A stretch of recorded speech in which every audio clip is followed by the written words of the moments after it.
Buenas tardes con todos. Agradecemos a todos por su puntualidad y vamos a dar inicio al primer día de ciclo de conferencias en el marco del Día Mundial del Agua. Hoy ya tenemos el grado de contar con la presencia del PhD José Úbeda, que nos va a exponer hoy sobre la evolución de los glaciares de los Andes en escalas de décadas, siglos y miles de años. El doctor Úbeda se licenció en Geografía en el año 2004 por la Universidad Complutense de Madrid, donde en 2010 sustentó su tesis doctoral sobre el impacto del cambio climático en los glaciares del Nuevo Coropuna, región de Arequipa. También ha desarrollado toda su carrera investigadora en el Perú, promoviendo el desarrollo de proyectos de investigación sobre criósfera y el cambio climático en los Andes centrales, en diferentes instituciones peruanas como el Instituto Geológico Minero y Metalúrgico, la Autoridad Nacional del Agua y el Instituto Nacional de Investigación en Glaciares y Ecosistemas de Montaña.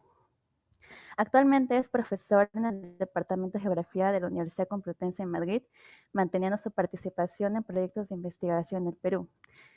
Antes de darle la palabra a nuestro invitado, le recordamos que a todos los participantes que nos pueden dejar sus preguntas vía Zoom o vía Facebook, y también recalcar que 10 minutos antes de culminar el evento le vamos a mandar un formulario, ¿sí?, para que registren su asistencia. Esto es para que puedan obtener certificado de participación. Sin más que decir, adelante, doctor Úbeda, por favor.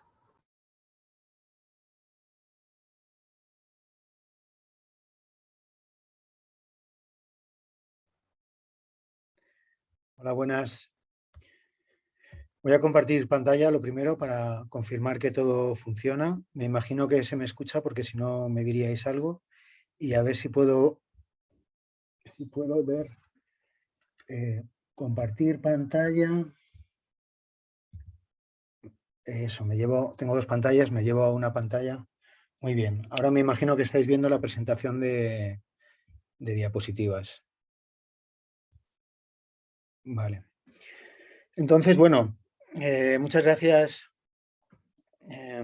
Yajaira, y también a los círculos de investigación de la Universidad Agraria La Molina por invitarme.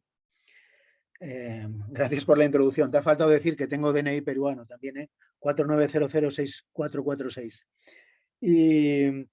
Y bueno, lo que voy a hacer es presentar los resultados de un proyecto que hemos tenido con Fondecit, en el que han participado las instituciones peruanas que podéis ver en la parte de abajo de la fotografía. Y vamos a tratar sobre todo entonces la evolución de los glaciares en escala de siglos, de décadas sí, pero porque tenemos alguna datación de hace poco más de 100 años y vamos a remontarnos hasta 100.000 años antes del presente. Pero bueno, lo interesante es ver un poco cómo se hacen estas investigaciones.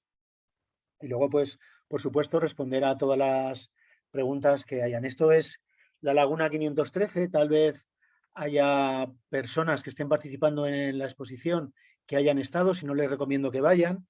Es un lugar muy bonito para ir y con acceso relativamente sencillo, donde nosotros lo que hemos datado ha sido los avances de estos glaciares que ahora están en el área de cumbres. Ahí veis parte del equipo para que os hagáis una idea de la escala, que están saltando en los bloques depositados por los glaciares en la morrena más reciente, recogiendo muestras. Y bueno, también es un lugar muy interesante desde el punto de vista de los peligros, porque hay avalanchas. Desde aquí arriba hay dos estudiantes que están haciendo ahora simulaciones de esos peligros. Ha pasado alguna vez, si una avalancha cae, pues puede generar un desagüe de la laguna y bueno, generar un huaico aguas abajo. La laguna es una de las más peligrosas de la Cordillera Blanca, por esa razón se hicieron obras para desaguar. Muy bien, bueno, vamos a dar primero unas pautas sobre el contexto climático actual de los Andes centrales, al menos de los aspectos que más nos interesan para el tema que vamos a tratar hoy. ¿Vale? En primer lugar, con relación a la temperatura, la amplitud térmica diaria es mayor, mucho mayor que la amplitud térmica anual. Es una característica típica de las montañas de la zona tropical de la Tierra. Es como si fuese verano, primavera, verano de día e invierno de noche. Y bueno, pues eso tiene muchas implicaciones, sobre todo en relación con cómo se comportan los glaciares tropicales, en relación con los glaciares de las latitudes medias y altas. Además, la mayor parte de la precipitación anual sucede entre diciembre y abril, dependiendo también, todo esto pues puede cambiar dependiendo de si es un año niña, un año niño, si es niña fuerte, niño fuerte, bueno, eso muchos de los que están participando en la exposición o escuchando seguro que conocen bien de esto porque conozco gente, colaboro con estudiantes de la Facultad de Meteorología, sobre todo de la universidad. Bueno, diciembre y abril es el invierno del hemisferio norte. De hecho, yo tengo un poquito de, no sé cómo llamarlo, de dislexia, me confundo, porque he crecido de niño, he pasado toda mi vida aquí en Europa y luego he pasado 20 años en Perú y entonces pues tengo un lío enorme en la cabeza ya entre hemisferio norte, boreal, austral, hemisferio sur, cuando es verano, pero bueno, si me concentro un poco lo consigo. Entonces lo que hay que pensar es que las lluvias al sur del río Amazonas, eso incluye los Andes de Perú, que están en la mitad sur de la cuenca del río Amazonas, en las cabeceras de cuenca, suceden en ese periodo. La mayor parte de las precipitaciones, puede haber situaciones concretas, ¿no?, que hay, pero la mayor parte de la precipitación en términos climatológicos en escala de décadas sucede entre diciembre y abril, coincidiendo con el enfriamiento del hemisferio norte durante el invierno. Eso se atribuye, puede haber otras razones, ahora comentaremos alguna muy interesante, y es que parece claro que existe una teleconexión en escala anual entre el enfriamiento boreal y la humedad tropical, que sucede a través del desplazamiento hacia el sur de la zona de convergencia intertropical. La ITCZ en inglés o la CIT. Bueno, aquí podemos ver en esta imagen, no sé si será, bueno, en esta imagen de satélite podemos ver esto que vemos aquí es la banda, es una banda de convergencia entre la célula de Hadley del hemisferio norte y del hemisferio sur, donde hay confluyen movimientos ascendentes, sobre todo cuando son en el mar o sobre grandes masas de vegetación, como en la Amazonía, provocan mucha evaporación del mar, mucha evapotranspiración y generan movimientos convectivos muy fuertes que causan esas nubes por las que nos permiten reconocer la zona de convergencia intertropical, pero sobre todo también son causa de muchas precipitaciones. Las masas de aire caliente al ascender se van enfriando con un gradiente térmico vertical, como sabréis, y bueno, se produce a lo largo de ese proceso, se produce paulatinamente el cambio de estado de hielo o agua, perdón, de agua en estado vaporoso, en vapor, en estado gaseoso, a estado líquido, a veces también estado sólido, entonces se producen las precipitaciones en los Andes, son siempre, en las zonas donde trabajamos nosotros todavía, son siempre en estado sólido. Es muy importante si las precipitaciones que caen en los glaciares son en estado sólido o líquido, porque si son en estado líquido favorecen la deglaciación y sin embargo si están en estado sólido alimentan el balance de masa glaciar. Entonces es una cuestión que tiene que ver con el calentamiento de la troposfera y bueno, muy interesante también para tratar esa cuestión, ¿no?, para interpretar los resultados. Bueno, aquí tenemos, no voy a entrar tampoco en mucho detalle, pero tenemos una representación de cómo es la atmósfera del planeta Tierra. Vemos una división, es el modelo de las tres células en cada hemisferio, el hemisferio norte y el hemisferio sur tenemos tres células, la célula de Hadley, la de Ferrel y la polar. Y bueno, pues lo que representan, hay unas flechas que representan aire caliente y ascendente y aire frío y descendente en cada una de las células y podemos ver como en esta representación ideal vemos la célula de Hadley austral y boreal, cuya confluencia, la zona de convergencia tropical está entre ambas y en este dibujo idealizado está coincidiendo con el ecuador. En la imagen que hemos visto antes estaba un poco desplazada hacia el norte y en el verano del hemisferio sur, en el verano austral, se desplaza pues unos 5, 10 grados hacia el sur y es una de las principales causas de precipitación en los Andes. Y bueno, la clave es que en el pasado eso pudo suceder, se pudo desplazar más hacia el sur, se pudo desplazar con mayor intensidad, con mayor carga de humedad, prolongarse más ese desplazamiento. Cualquiera de esas razones o una combinación de varias o todas habría dado lugar a mayor humedad en el clima. Aquí tenemos una imagen también sacada de satélite. Lo que estamos viendo es el promedio mensual de la precipitación. Vemos a la derecha la escala en milímetros o litros por metro cuadrado, desde 0 hasta 800 en colores, y vamos viendo cómo en los meses de diciembre, enero, febrero, las precipitaciones invaden o afectan a la cuenca sur del Amazonas. Estoy señalando ahí más o menos, el Amazonas más o menos divide la cuenca, divide Brasil en dos, más o menos, por hacernos una idea. Entonces podemos ver como en esos meses de la estación de las lluvias, pues las lluvias ocupan toda la mitad sur de la cuenca del Amazonas. Sin embargo, cuando termina la estación de las lluvias y llega a la estación seca, como vemos, sigue lloviendo en la mitad norte de la Amazonía, donde hay lluvias todo el año, por ejemplo, en Ecuador, en Venezuela, en algunos de estos lugares, y vemos como la zona de convergencia intertropical se desplaza bastante hacia el norte, a veces hasta 10 grados norte, y bueno, tenemos un triángulo, aquí vemos la frontera de Perú, y esto está sacado de un trabajo que hemos publicado del Nevado Coropuna en Arequipa, que es lo que marca el triangulito. Bueno, aquí vemos cómo se distribuye, no la zona de convergencia intertropical. De nuevo, estamos viendo con una escala inferior que vemos de 0 blanco-verde a 6 milímetros diarios, en realidad no está bien. Bueno, lo que estamos viendo es a colores de muy poca lluvia o ninguna lluvia en blanco y verde, a colores azules oscuros, mucha precipitación. Lo que estamos viendo es cómo se desplaza la zona de convergencia intertropical de norte a sur. En esta representación que, bueno, en realidad es una representación de la precipitación a escala global.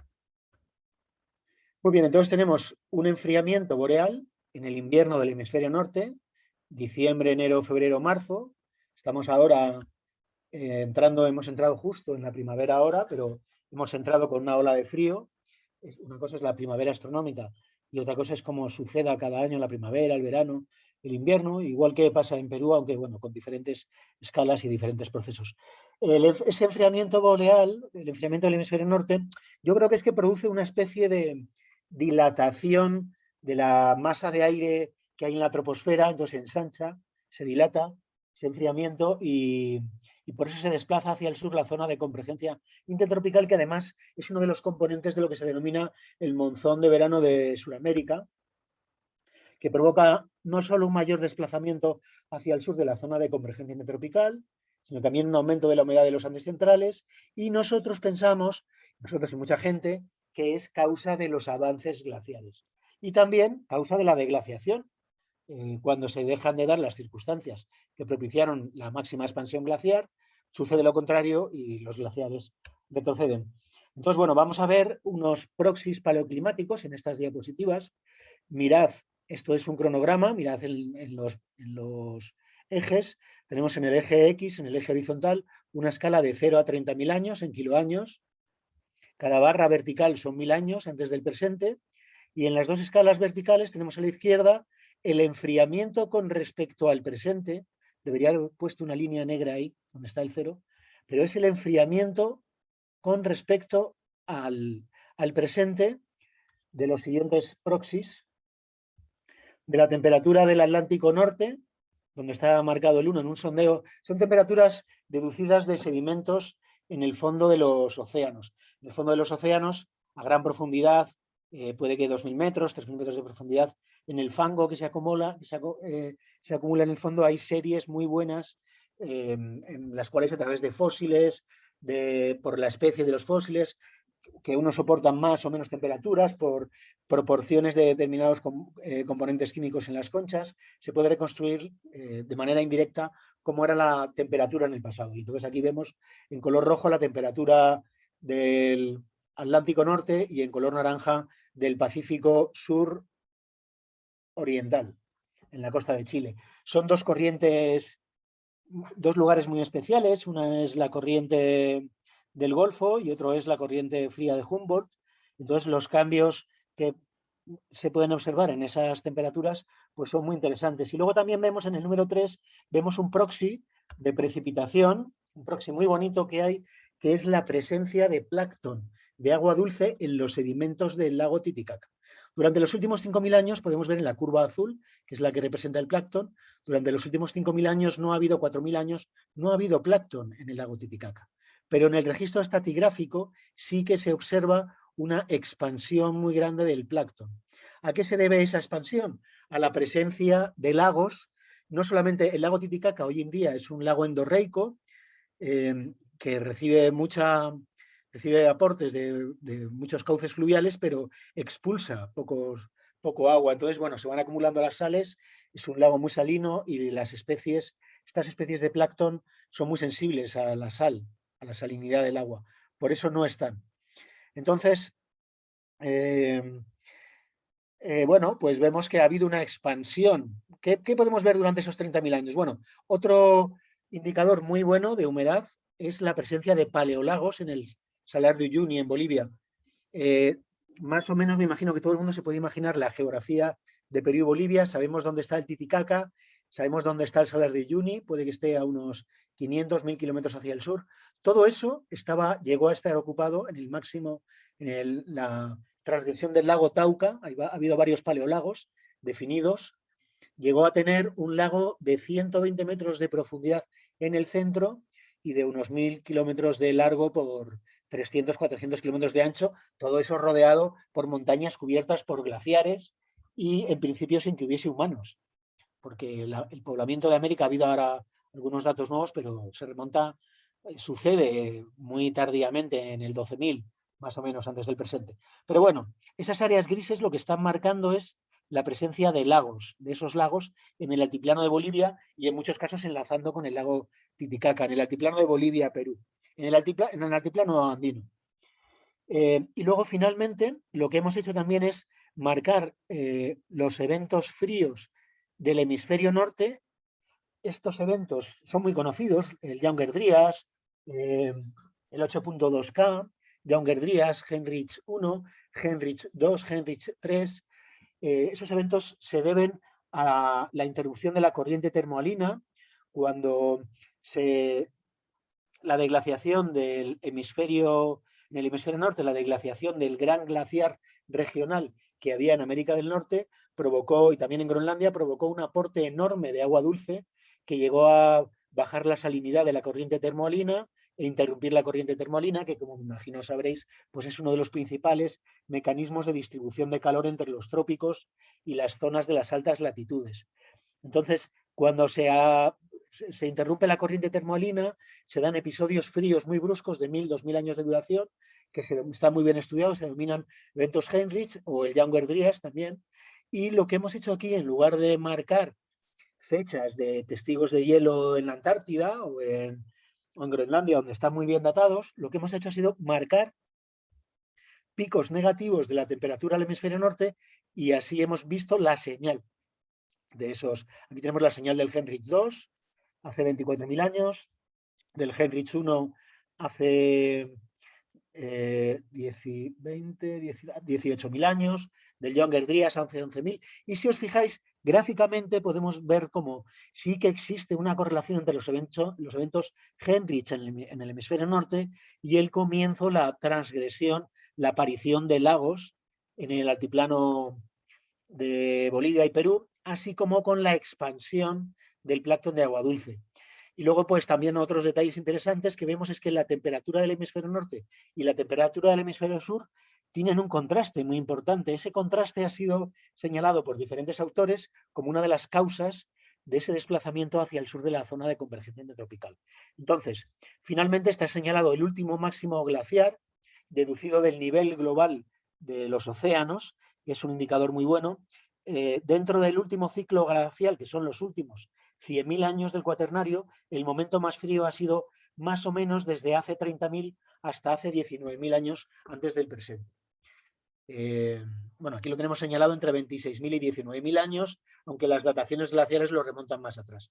Pero bueno, creo que de esa manera luego podemos responder dudas. Si las hay, tenemos un contexto bastante bueno paleoclimático, de cómo ha sido el paleoclima en los Andes. No he explicado lo que significa en el eje izquierdo, que son desde el valor cero, que es el que estoy señalando ahora, por eso las temperaturas de la superficie del mar llegan hasta cero, es el enfriamiento, el resto del gráfico es el enfriamiento con respecto a ese valor cero, o calentamiento, porque a veces ha habido un poco de calentamiento durante el Holoceno. Vemos que ha habido enfriamientos de hasta 5 grados, ¿vemos? Y bueno, y lo que está marcando el eje de la derecha es el tanto por ciento de plancton de agua dulce en los sedimentos del lago Titicaca, que es la curva azul. Bueno, vamos a seguir. Muy bien. Entonces, bueno, vamos a hacer un repaso de las cuestiones clave que he querido destacar aquí. La primera es que después del último máximo glaciar, hace 19.000 años, el hemisferio sur empieza a calentarse. Vemos cómo la temperatura de color naranja, después de 19.000 años, se calienta. Hay un episodio que es lo que se denomina el Antarctic Cold Reversal, pero que, bueno, es una breve interrupción comparado con las interrupciones que se dan en el hemisferio, en la temperatura del hemisferio norte, que como vemos están causadas aquí. No recordaba que tenía, bueno, sí lo recordaba, pero siempre me adelanto a las diapositivas. Aquí vemos una representación de cómo era ese gran glaciar regional que ocupaba la mitad septentrional, el norte de América del Norte, y esa masa de hielo emitía icebergs, fragmentos de glaciar que flotaban en el Atlántico Norte y hacían dos cosas. Una, derretirse y hacer una transferencia de agua dulce que bajaba la salinidad del mar, y luego otra que es dejar los glaciares, son masas de hielo que arrastran rocas y sedimentos de diferentes tamaños, y esos sedimentos los iban depositando en el fondo del océano Atlántico, que es lo que ha permitido identificar y datar esos eventos. Y aquí tenemos pues una representación de la corriente termoalina en color rojo, la parte superficial y más cálida y menos salina, y en color azul la parte que va en profundidad, va en el fondo de los océanos y que tiene más salinidad y menor temperatura. Bueno, pues la interrupción de esa corriente termoalina por los aportes, por la bajada de salinidad, es lo que ha causado esos eventos Hendrix 3, 2, 1, Younger-Dryas y el 8.2. Muy bien. Bueno, entonces parece que existe una correlación entre el enfriamiento del hemisferio norte y la humedad en los trópicos.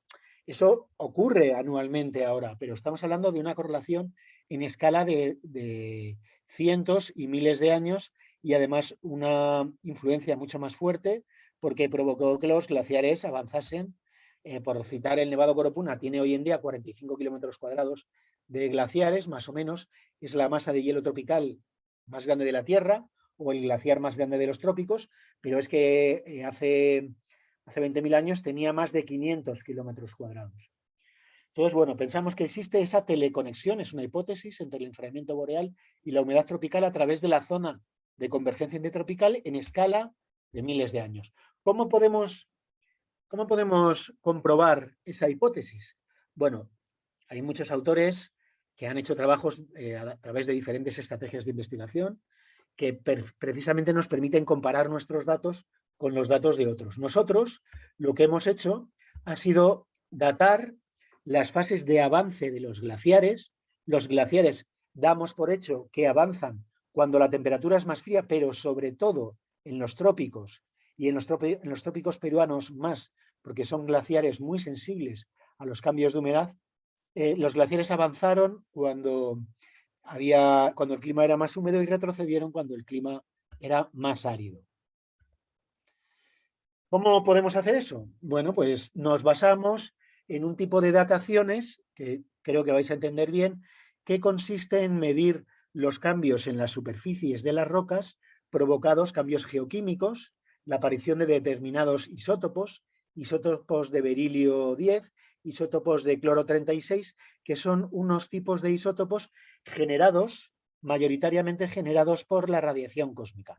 La radiación cósmica primaria, que es la que llega a la atmósfera, procede del viento solar, no de la luz, no de la energía solar, del viento solar, que son partículas subatómicas que viajan casi a la velocidad de la luz, de alta energía.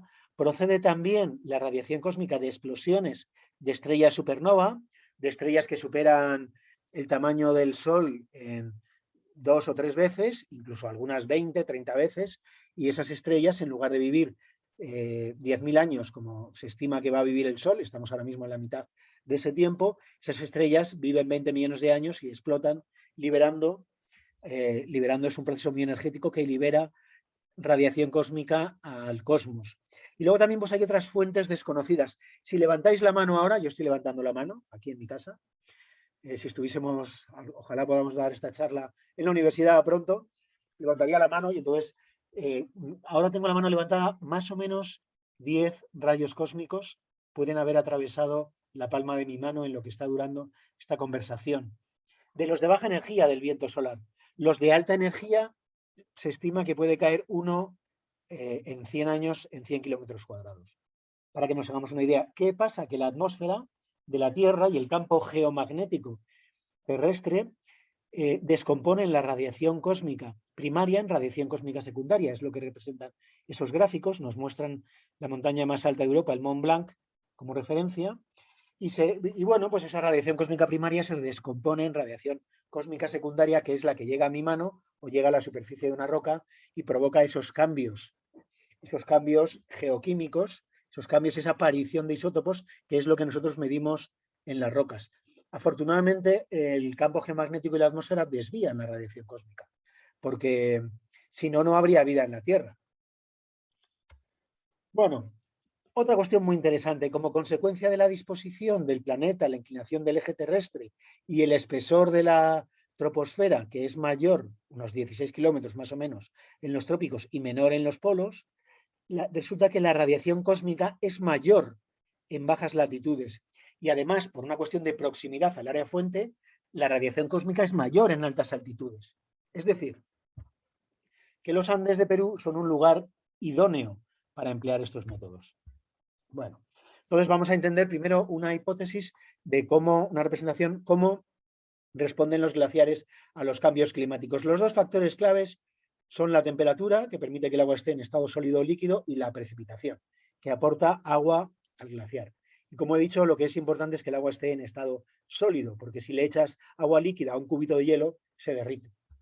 Bueno, entonces aquí tenemos un cambio climático como el que ocurrió en el pasado o los que han ocurrido en el pasado, y vemos representado en una vertiente de una lava volcánica del Coropuna, porque este gráfico lo hice para cuando hice mi tesis doctoral en el Coropuna. Entonces, imaginad, hay un cambio climático 1, el clima cambia, puede cambiar en 10 años, en 50 años, pero cambia mucho más rápido que sucede en los avances glaciares.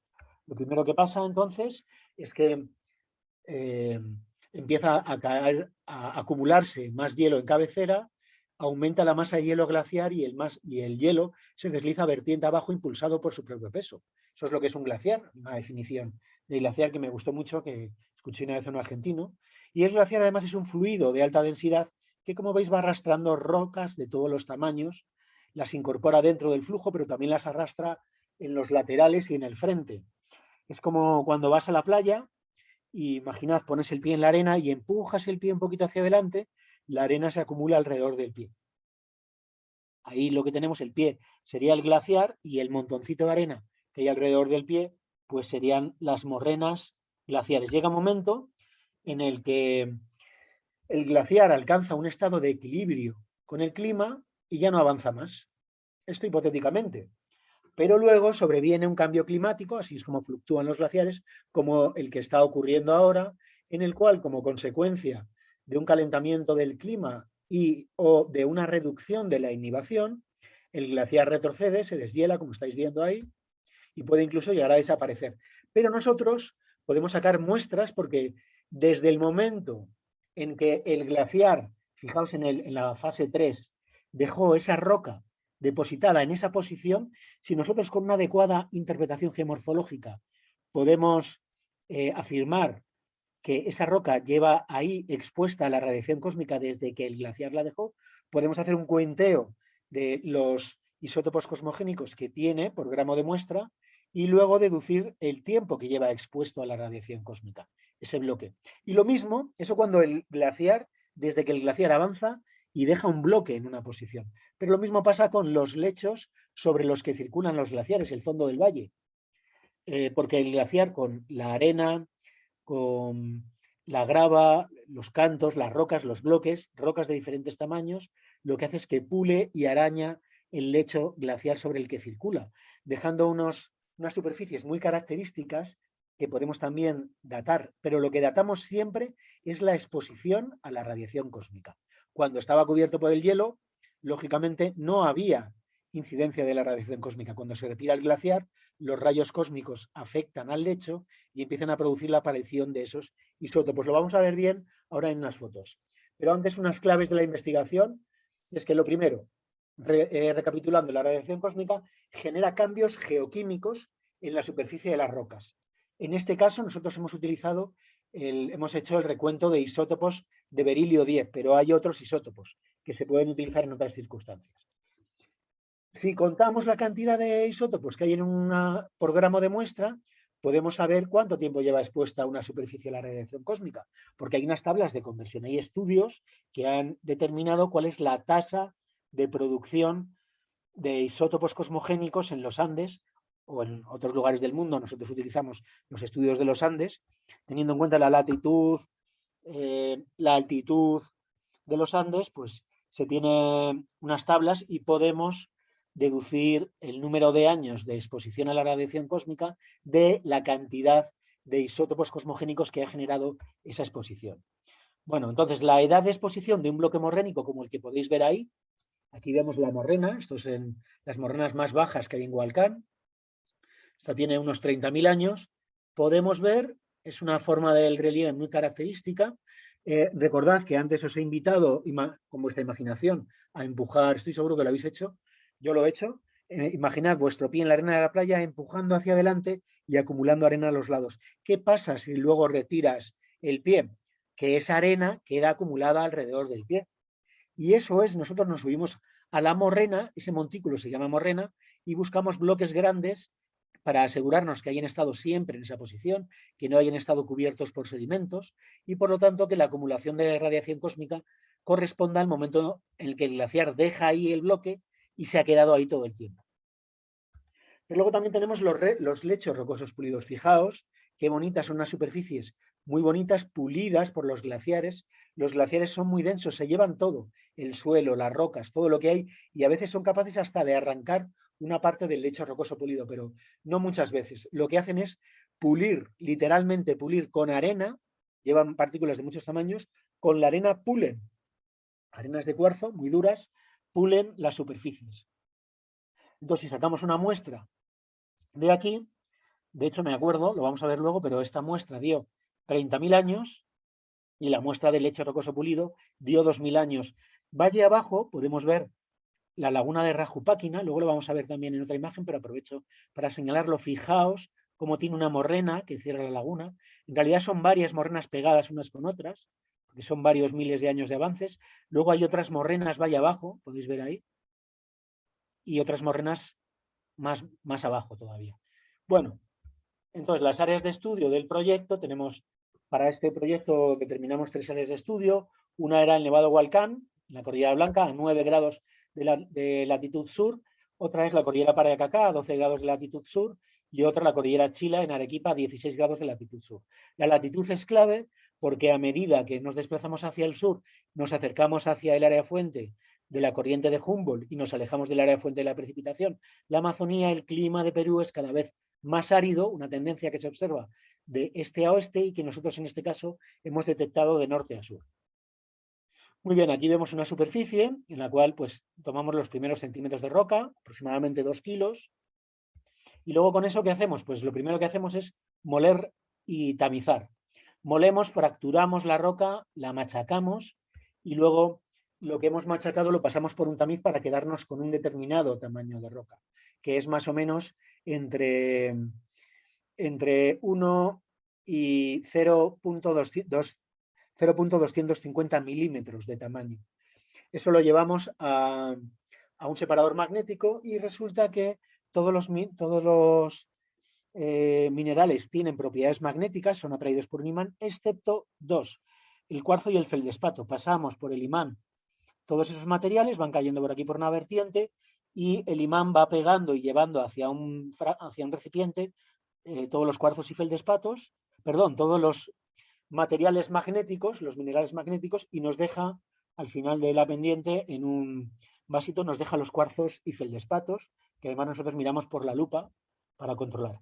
Pero luego lo que hacemos es atacar con ácidos muy fuertes, con HF y otros ácidos, atacamos esa composición, ese conjunto de cuarzos y feldespatos, de manera que eliminamos todos los feldespatos, porque el cuarzo es el mineral más resistente, y además redondeamos los granitos de cuarzo para evitar que en rendijas que puedan tener esos granitos pueda haber atrapado berilio 10, isótopos cosmogénicos de procedencia ambiental que puedan distorsionar el resultado final. Entonces se redondea para que el granito no tenga grietas donde pueda haber aire o puedan haber esos isótopos.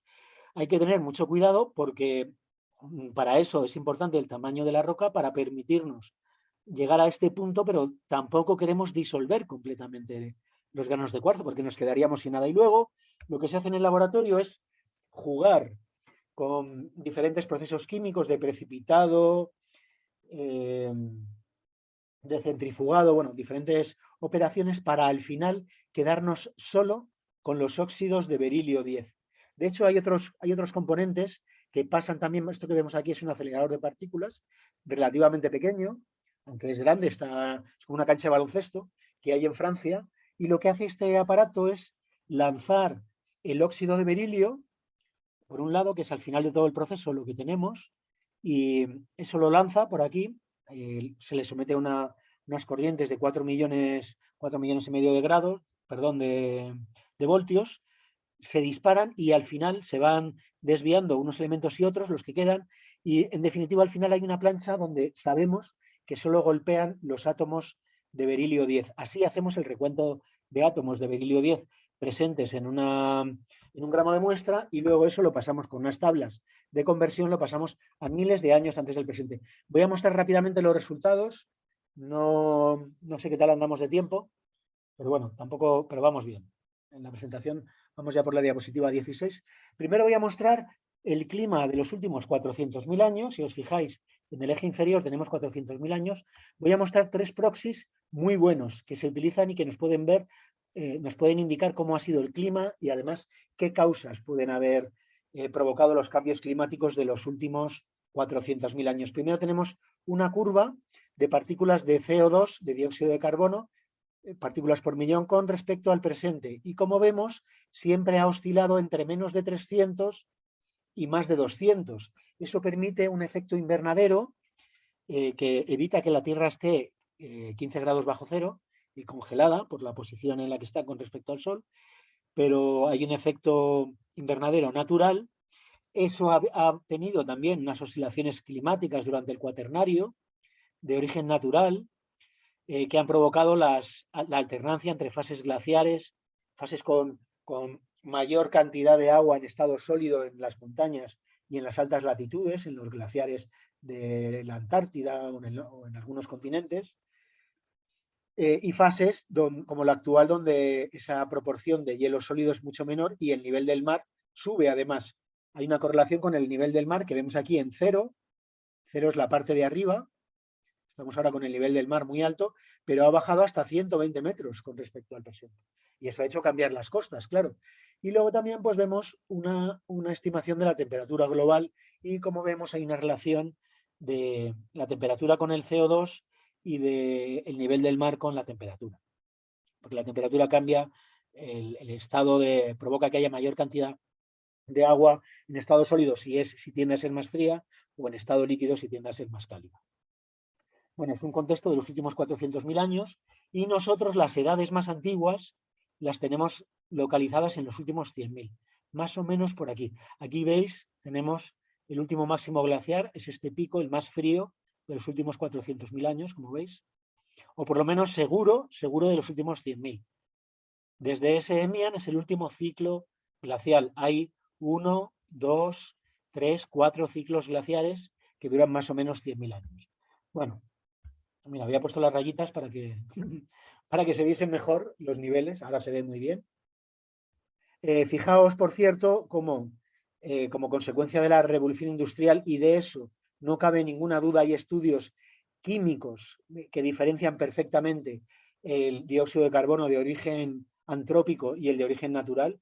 Y como veis, se está dando un salto en la cantidad de CO2 en la atmósfera desde la revolución industrial que no tiene precedentes en los últimos 2 millones de años. Yo diría que en los últimos 65 millones de años incluso, pero bueno, eso sería otra charla muy interesante que podemos dar otro día.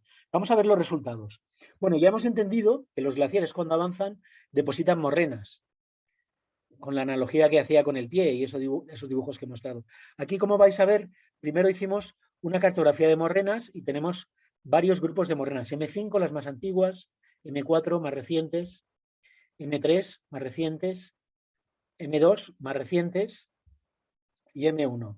¿Qué significa esto? Pues cuando avanzan los glaciares hasta la parte baja del valle, depositan las morrenas M4, luego retroceden más atrás de las morrenas M3 que no existían y vuelven a avanzar los glaciares, pero solo hasta el lugar donde dejan las morrenas M3. Son reavances cada vez más pequeños, porque si el glaciar vuelve a avanzar, un avance más grande, se lleva las morrenas por delante. Vale, ese M3 en realidad debería estar dibujado un poquito más abajo.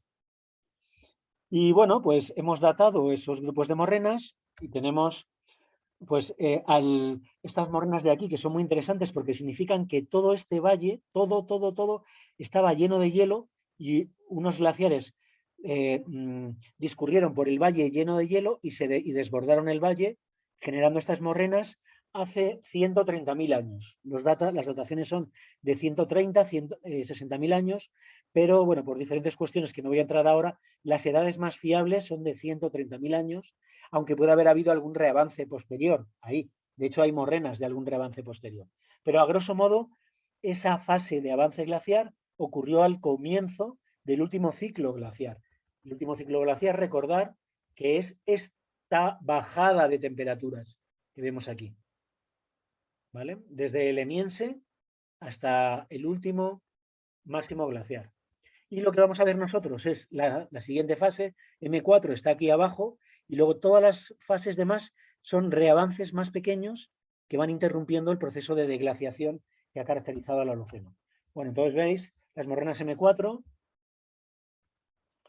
tienen de 32 a 24.000 años, son claramente del último máximo glaciar, cuando el nivel del mar bajó 120 metros con respecto al presente. Luego, muy interesante, tenemos estas morrenas M3 con fechas entre 17 y 15.000 años que coinciden exactamente con el lago Tauca, la segunda de las áreas grises que os mostré antes, con lagos en el altiplano de Bolivia. El lago más grande, Tauca, coincide con la presencia de los glaciares, es decir, parece que sí que hay una correspondencia también coincide por tanto con el evento Heinrich II, con el evento Heinrich I, y entonces pues parece que hay una correlación, se confirma esa correlación entre frío en el hemisferio norte, mayor humedad en los trópicos y avances glaciares. Luego tenemos la fase M2 que coincide con el último de los lagos que existieron en el altiplano de Bolivia, el paleolago Coipasa, y coincide con el Younger Dryas, más o menos entre 10.000 y 14.000 años antes del presente. Y finalmente tenemos dos episodios, dos lechos rocosos pulidos en este área, son los únicos que hemos datado, que nos indican que desde esa punta de flecha amarilla los glaciares retrocedieron más arriba de esa flecha de punta amarilla, probablemente hasta una posición como la que tienen hoy en día los glaciares, hace entre 2.500 y 1.000 años antes del presente. Eso se llama el óptimo cálido medieval o el Holocene Thermal Maximum, es una fase de calor que hay antes de la última pulsación fría a escala planetaria, que han sido los últimos 500 años, cuando sucede la pequeña edad del hielo. En los Andes se sabe por otros métodos, por ejemplo, testigos de hielo de Thompson, del nevado Quelcaya, se sabe que ocurrió entre el siglo XIII y el siglo XIX y, bueno, más o menos coinciden las fechas. Voy a avanzar al siguiente área de estudio. Aquí ha sido muy interesante porque tenemos una morrena M5, como veis aquí es un valle muy grande, pero con unas montañas muy pequeñas en la parte alta. Morrenas M5, morrenas M4, cada vez más jóvenes, las morrenas M2 y M3, y luego M1, que es la pequeña edad del hielo. En principio, parecía. Hemos datado y, sorpresa, estas morrenas que tenemos cuando estos glaciares estaban llenos de hielo, además aquí tenemos muchas dataciones, tenemos como 10 o así, o 12. Es una glaciación más antigua del último ciclo glaciar, es del ciclo glaciar anterior. Son edades a veces de 50.000 años, de 30 a 50.000 años. ¿Vale? Parece que hubo una glaciación más fuerte, porque fue la única capaz de rellenar todo este valle, y eso se ha visto en otras montañas, aunque tenemos edades en el laboratorio que vienen aquí abajo, que ya las tenemos, y lo que nos están indicando esas edades es que los glaciares durante el último máximo glaciar, durante el LGM, hace 30.000 años, llegaban también hasta esta parte de abajo, que hay morrenitas, pero con lenguas con muy poco espesor, a mitad de valle, protegidas, por cierto, a la sombra de las grandes morrenas. Más resultados, pues tenemos lechos rocosos pulidos, que lo que han marcado no es como pensábamos la retirada del hielo desde esta posición hasta esta y luego hasta esta. No, lo que han marcado es la bajada en el espesor del hielo. El hielo hace 35.000 años estaba a esta altura, es decir, rellenaba todo el valle hasta la altura de las morrenas, pero luego, como he explicado, pues bajó de espesor hasta que aquí llegaba una lengüita muy delgadita que luego ya retrocedió. Y bueno, de la parte más alta tenemos menos dataciones, pero estas son Younger Dryas y coinciden con el lago Coipasa. Estas que hay en azul no las hemos datado, pero entonces todo parece indicar que serían de 15, 17.000 años y por tanto coincidir también con el lago Tauca, y luego tenemos las de la pequeña Elba. Este es el lugar donde tenemos que volver porque tenemos muchas morrenas que datar aquí y tenemos una secuencia seguida de 60.000 años de la evolución del clima de los Andes. Finalmente, vamos a ver el último área de estudio que está en Arequipa, en el sur, y aquí la diferencia con respecto a las montañas anteriores es que está más al sur, la aridez eleva la altura donde pueden estar los glaciares están más altos hacia el sur, donde se conservan, pero también han desaparecido en el sur en montañas, en alturas, como esta, Ciclo 5.400 metros, en la Cordillera Blanca hay muchas montañas, el Nevado Pisco, hay montañas que a esa altura tienen todavía glaciares, pero aquí no hay glaciares. Entonces aquí, además, no hay fitoestabilización porque el clima es muy árido y lo que hemos comprobado es que ha habido mucha erosión de las morrenas. Si os imagináis este bloque, lo que parece en algunas morrenas es que ese bloque, imaginadlo, con una gran acumulación de rocas aquí, y lo que estamos datando es la erosión, porque en esos lugares no hay glaciares, pero sí cae nieve.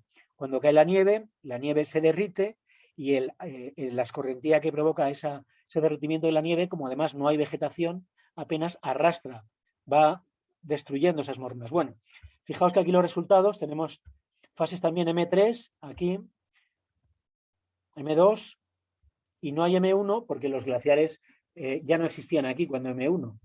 Pero pues parece que hubo, coincidiendo con el Paleolago Tauca, ese gran lago, el mayor, y con el evento Heinrich I, tenemos estas morrenas M3, igual que en las otras áreas. Tenemos esas morrenas Younger Dryas que coinciden con el Paleolago Coipasa, hace 13 o 11.000 años, y luego las tres edades más importantes que cogimos aquí, porque hay muchas edades, donde M2 hay muchas edades que han dado edades demasiado jóvenes, y es porque lo que están datando es cuando han sido desenterradas por la erosión, lo que he explicado antes. Pero estas edades son buenísimas y muy importantes para todos los Andes, marcan claramente, fijados, son lechos rocosos pulidos que tienen edades coincidentes de 11.000 años, las tres, y nos marcan la retirada de los hielos hace 11.000 años. Entonces, como conclusión, hemos realizado al final han sido 141 edades, porque después de ver estos resultados retrasamos la publicación y nos metimos en un montón de problemas también administrativos, pero bueno, ya sabéis cómo las instituciones. Bueno, para recoger 140 muestras y resolver algunas dudas, hemos hecho 140 dataciones cosmogénicas de berilio 10 en superficies de bloques morrénicos y lechos rocosos pulidos en 3 áreas de estudio de la cordillera occidental de los Andes. Aquí vemos un resumen de las 3 áreas, es la penúltima diapositiva, donde lo que vemos es un cronograma en vertical, siempre vamos a ver eso. En color azul vemos edades de bloques morrénicos con su rango de error, que está marcado por esos bigotes, y en color amarillo edades de lechos rocosos pulidos, recordad que en Hualcán había 2, y en color negro son edades que se van, que ha habido algún error con ellas. En Hualcán vemos ahí, pues lo que hemos visto antes, edades de hace 120.000 años, 80.000, unas morrenas muy viejas. Luego tenemos edades del último máximo glaciar y luego de esas 2 fases, se ven aquí muy bien que coinciden con los lagos Tauca y Coipasa y luego la pequeña edad del hielo.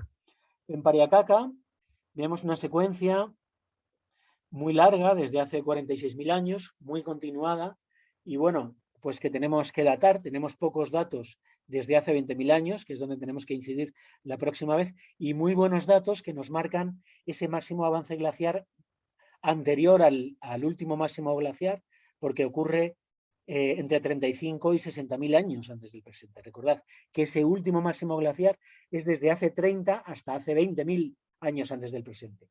Ese máximo glaciar que bajó el nivel del mar la última vez 120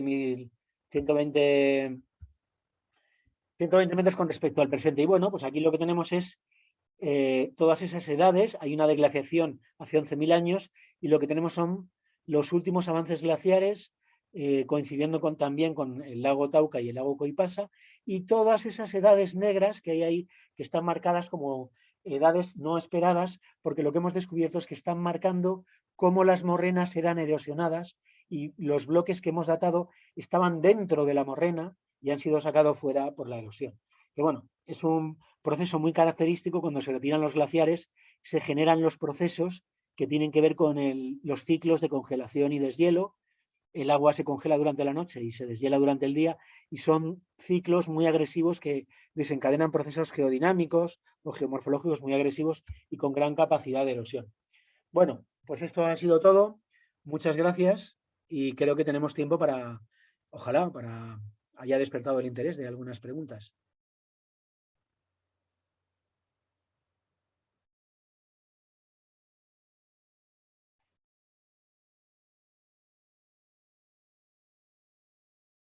Vale, bueno, creo que se me ha escuchado.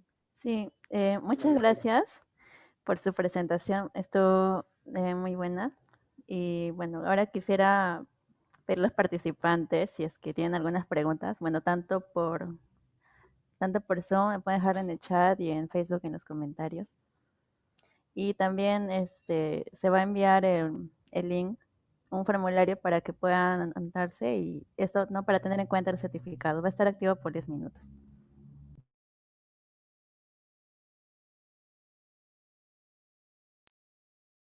Me está recordando mis clases aquí. ¿Alguna duda? Cusi, Daniel, Eva, Leslie, Mari, Marisabel, Alicia, Alejandra, Marcela, Braulia, Carlos. Debe haber mucha gente de meteorología, ¿verdad? Supongo.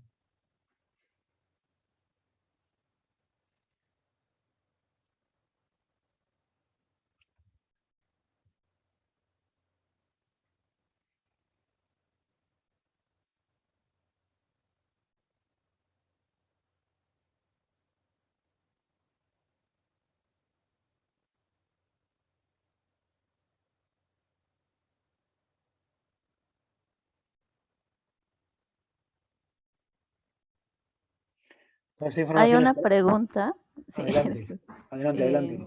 de Jan Echenique. Las morrenas estudiadas pueden crear un expediente de dinámica glaciar para estimar su retroceso al último ciclo o suponer su avance de aquí a unos 50 años. Pues es una pregunta muy buena. Lo que nos permiten estas morrenas, voy a ver si consigo, creo que sigo compartiendo, pero estoy ahora dibujando puntitos verdes. A ver, perdón porque no estoy acostumbrado a Zoom. A ver si ahora consigo retroceder. Es una pregunta muy buena y con estas, lo voy a poner el caso de Hualcán, que se ve muy bien. Lo que hacemos después de esto, estamos en ello, es calcular el volumen que tenían los glaciares en cada una de estas fases Por lo tanto, podemos hacer unas curvas que estimen la deglaciación en volumen de glaciado y también calculamos la altitud de la línea de equilibrio que va ascendiendo también paralelamente a los glaciares. Aunque no me he metido en esa explicación, la altitud de la línea de equilibrio es una altitud a partir de la cual por debajo predominan los procesos que provocan la pérdida de masa de los glaciares, procesos de ablación, y por encima los procesos que permiten la conservación de los glaciares. Se conserva la nieve, esa nieve se acumula y se transforma en hielo glaciar. Entonces, claro que nos permiten hacer unas tasas de deglaciación y luego podemos estimar a futuro esas tasas de deglaciación. Aunque en realidad lo que nos permiten, porque estamos hablando, fijaros, de edades de miles y decenas de miles de años, nos permiten comprender cómo funciona el sistema climático terrestre con los glaciares y las tasas de deglaciación que más podemos utilizar para lo que de verdad nos importa, que es qué va a ocurrir en los próximos 100 años, qué va a ocurrir en las próximas décadas. Lo que hacemos es utilizar tasas de deglaciación actuales, pero luego también estamos contrastando esa información con datos de estaciones meteorológicas de los últimos 30, 40 años y bueno, con diferentes ecuaciones matemáticas que un poco explican cómo se relaciona el balance de masa de los glaciares con el clima. De hecho, tenemos ahora una tesis de pregrado ahí en vuestra universidad que estamos haciendo experimentos, por decirlo de alguna manera, con este tipo de cuestiones, más pensando a corto plazo en las próximas décadas. Gracias por su respuesta. También ya está en el chat de Zoom el link para que puedan llenar la asistencia. Va a estar disponible 10 minutos. También hay otra pregunta de Franklin Chirinos. ¿Qué se espera del futuro de los glaciares en Perú en un futuro? Bueno, ¿qué se espera en el futuro para los glaciares del Perú? Bueno, pues es una pregunta muy buena y eso depende de la altitud de la línea de equilibrio. Vamos a imaginar esta diapositiva que estáis viendo ahora. He activado la cámara para que nos veamos y a ver si así nos animamos. Fijaos, mira, me he dado cuenta, si os fijáis, aquí tenemos las lenguas glaciares, veis aquí en el suroeste del Nevado Hualcán, y sobre todo en la parte derecha de la diapositiva vemos que la parte de abajo de la lengua glaciar se ve de color gris y la parte de arriba se ve de color blanco. La línea de equilibrio de los glaciares, la altitud, es esa línea donde los glaciares empiezan a ser blancos, vertiente arriba, empiezan a ser blancos porque significa que se conserva la nieve que ha caído este año. Por debajo de esa altura la nieve no se conserva y es más, el glaciar pierde masa porque predominan los cambios de estado del agua, la sublimación, cambio de estado sólido a gaseoso, y la fusión, cambio de estado sólido a líquido, y el agua pues se va con la escorrentía, ¿no? Esa altitud de la línea de equilibrio nos indica que por encima de esa altitud, toda esta parte blanca, es donde se están generando glaciares todavía. Es la fábrica glaciar, digamos. Hay que excluir las partes donde no hay glaciares, aunque puede que haya nieve, que son estas partes verticales. Los glaciares, a partir de una determinada pendiente, o mejor dicho, la nieve, no se acumula, se cae y alimenta glaciares que hay en la parte de abajo. Donde estoy señalando ahora son escarpes donde no hay glaciares hoy en día. Disculpe, creo que se quedó en la diapositiva que hice gracias o está compartiendo otro. Sí, pues gracias por avisar, por favor, porque todo lo que llevo explicando desde hace un rato. Vamos a ver cómo hago esto. Yo estoy viendo la diapositiva. Mira, voy a dejar. Ah, es que tengo que compartir otra vez. Nueva función de compartir pantalla. Ahora. Ahora sí, ¿verdad? Se va a ver. ¿Se ve ahora, Yajaira? Todavía no. A ver, una vez más. A ver, pantalla 2. Compartir.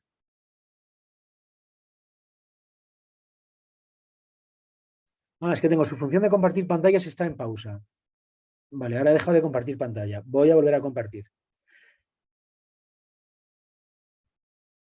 Ahora creo que sí. Sí, ahora sí.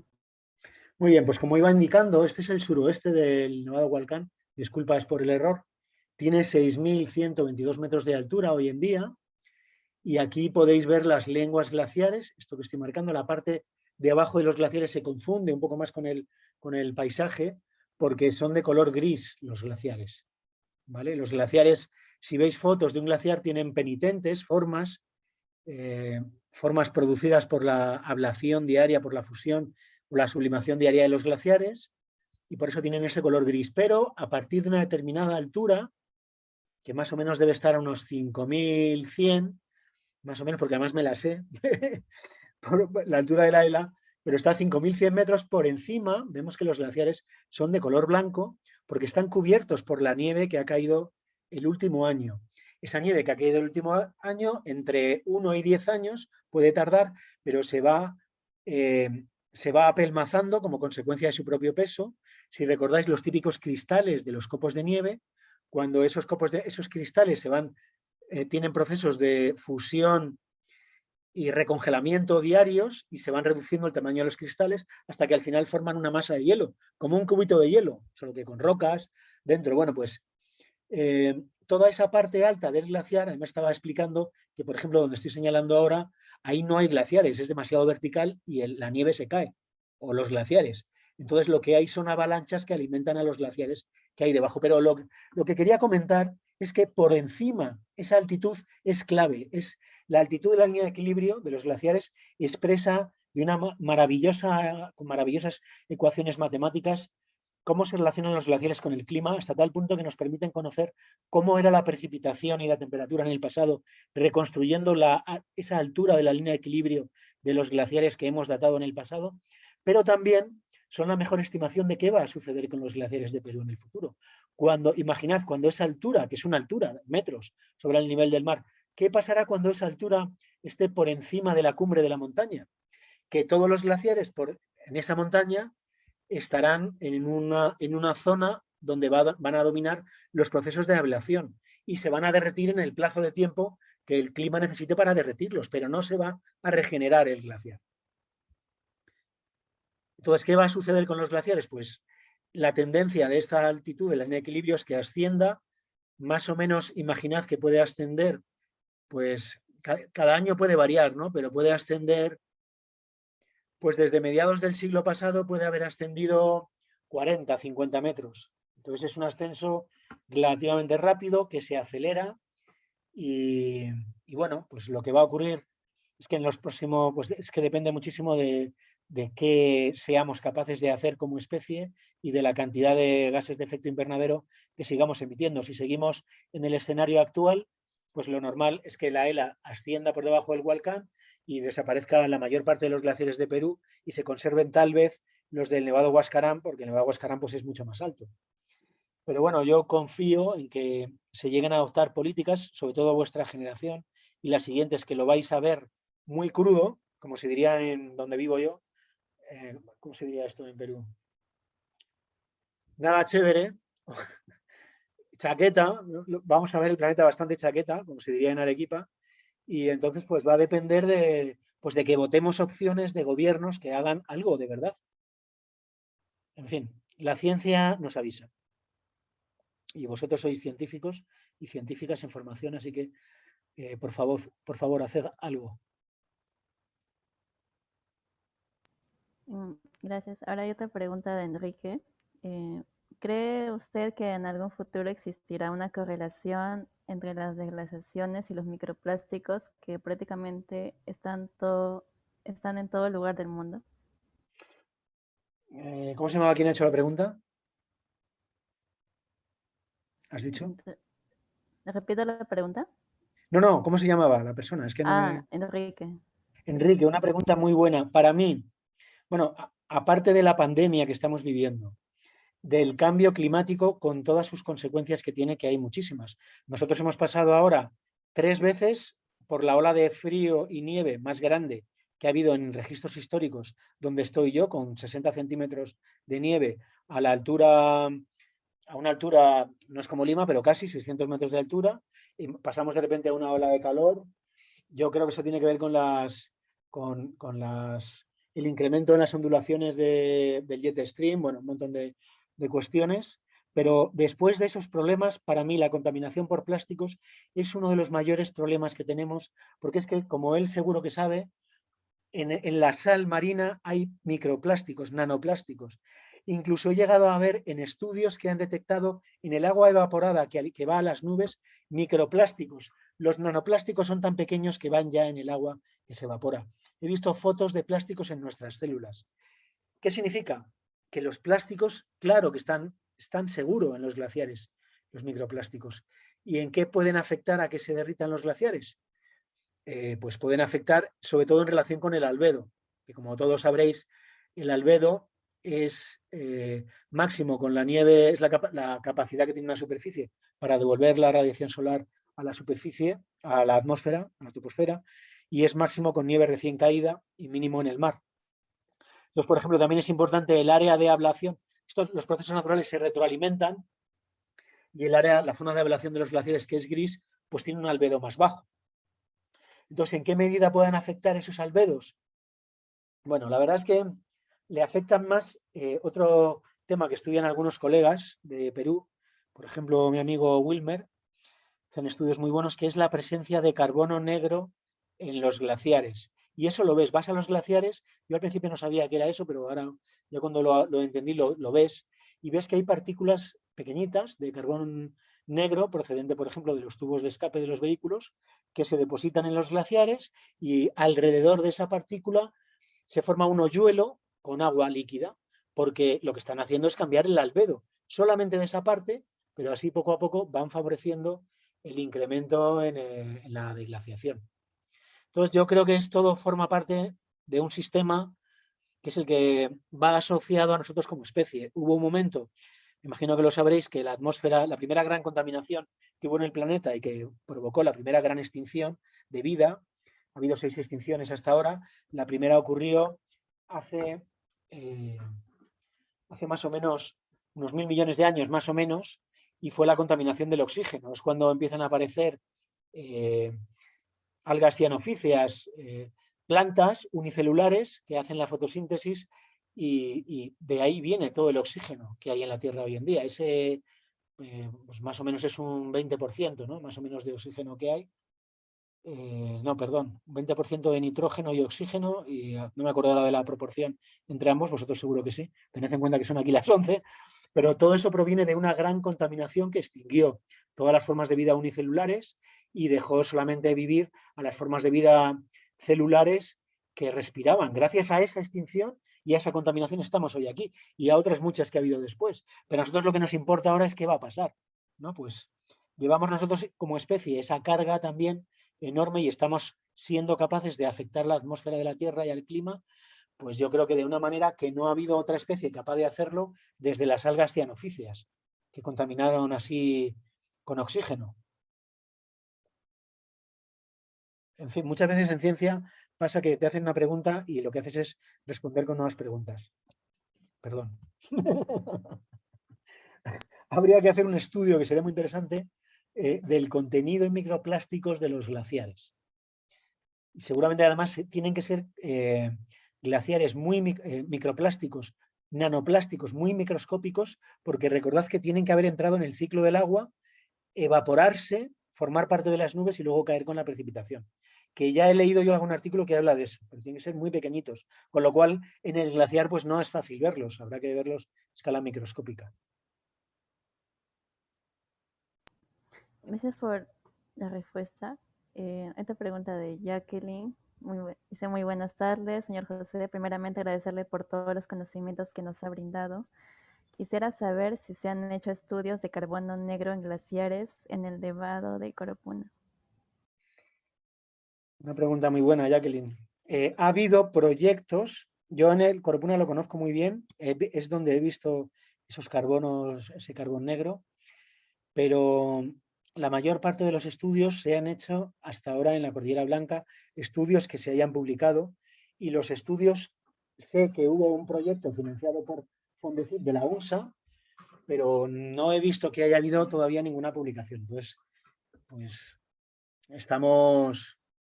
sería muy interesante hacerlos. En Nevado Coropuna me preocupa mucho porque, mira, para que os hagáis una idea de cómo influye la aridez, esa tendencia de la aridez del clima de Perú a incrementarse de norte a sur de Perú, provoca que a 5100 metros, aquí el frente de los glaciares está a unos 5000 metros, y a 5000 incluso menos, 4.700 metros, 4.800 metros, estas lenguas, el frente, la parte más baja de los glaciares, esa altitud de la línea de equilibrio que determina el comportamiento de los glaciares y a partir de donde hay fábrica de hielo glaciar, está a unos 5.100 metros, porque hay estudios en glaciares del valle de al lado, en el Artesonraju, que lo delimitan muy bien. Pues imaginad esa altitud de la línea de equilibrio, que aquí está a 5.100 metros, en el Coropuna está a 900 metros más alto, está a 6.000 metros. Y el Coropuna tiene 6.300 metros de altura, está a 300 metros de ocurrir ya de que se desate la deglaciación completa en el Nevado Coropuna. Entonces todavía no se han hecho esos estudios, espero que se hagan antes de que desaparezcan los glaciares del Coropuna. Que, como he dicho antes, tienen, no sé si ahora estáis, estoy compartiendo pantalla, pero si meto otra aplicación, ahora me imagino que estáis viendo un planeta Tierra en lugar de ver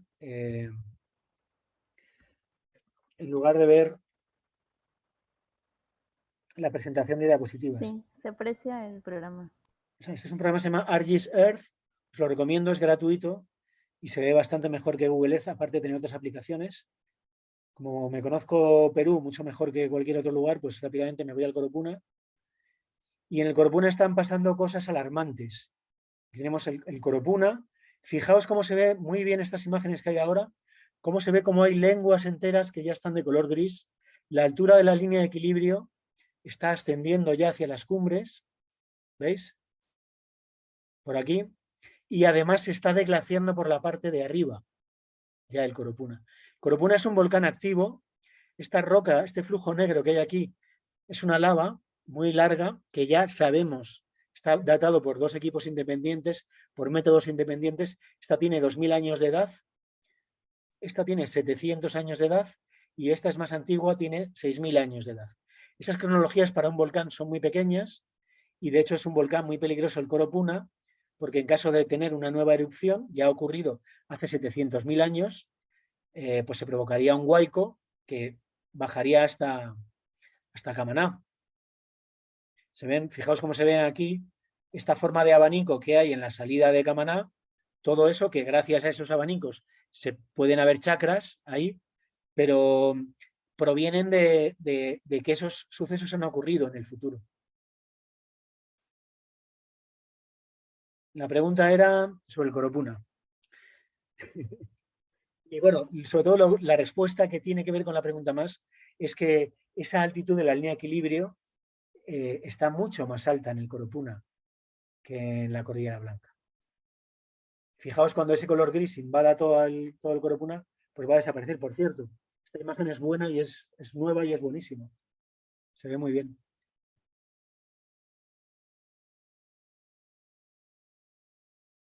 Fijaos aquí las morrenas más viejas. Se ven aquí, las estoy señalando. Aquí también, ¿veis? Es como si un gigante hubiese metido el pie en la playa, ¿veis? Aquí un pie, aquí otro pie que ha sido ocupado por la lava volcánica, otro pie aquí, otro. Todo esto lo cartografié en la tesis por el sur y eran 500 kilómetros cuadrados de hielo glaciar, toda esta superficie llena de hielo glaciar. Hasta hace 12.000 años. Venga, más preguntas interesantes de ese mundo de la meteorología o de otras disciplinas relacionadas con los recursos hídricos. Estamos en el Día del Agua o la Semana del Agua. Yo diría, por comentar, donde vivo yo no hay glaciares, pero lo que sucede es que en las montañas la nieve durante el invierno se almacena en forma de nieve, se derrite y durante la estación seca el abastecimiento de agua proviene de ese derretimiento y sobre todo de las represas. España es el país de Europa con mayor número de presas y hasta ahora en Perú, yo siempre digo que los glaciares son un poco como las presas de Perú. Como sabéis, en la costa de Perú hay un clima muy árido, se ve en una imagen de satélite, podemos ver cómo ese color árido total contrasta con a la misma altura en la vertiente de la Amazonía, lo que tenemos son colores verdes. Tenemos un contraste enorme entre la Amazonía verde y el desierto más árido de la Tierra, que es la costa del norte de Chile y el sur de Perú. Arica, seguro que os suena, hay una estación en Arica que en 40 años de precipitación ningún mes ha llegado a 1 milímetro de precipitación. Es la zona más árida de la Tierra.